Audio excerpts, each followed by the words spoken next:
Hey guys, I'm sorry I'm not there with you again. I'm feeling much better, but I have a stats conference today, so that's why I'm out today. Let's go ahead and go over your math workshops. If you want to pause or whatever you need to do to make sure you're getting everything, that's great. Determine the zeros of each function. This one's going to be pretty easy. We've got a 0 at 0, 4, and 1, and it would be smart of us to note, wrong guy. It'd be smart of us to note that 4 has a multiplicity of 4. So since that's an even multiplicity, that means we're going to have a hump of some kind at that spot on the graph. But you already knew that because you took a test on that yesterday. Okay, number 8, I'm going to have to factor first. I can pull out an x squared. I'd be left with an x minus 3.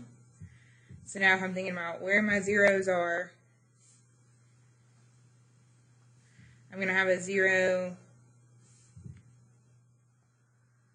I'm going to have zeros at 0 and 3, and then again, I probably want to note that that 0 at 0, that's funny, has a multiplicity of 2. Last but not least, I have another bad boy to factor. I could pull out an a. I'd have a squared minus 9a plus 14a. So I'm needing two things that add to negative 9, multiply to 14, maybe negative 7, negative 2.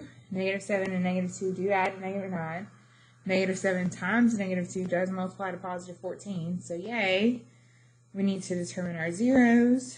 So our zeros would happen at 0, 7, and 2, and none of these have a multiplicity that we need to note. Interesting. Okay, so that was yesterday's problem. Moving on to bigger and brighter things today. Hopefully you have out your notes. We're working on the remainder theorem and factor theorems. I'm actually going to work one, maybe two problems, and then it's all on you.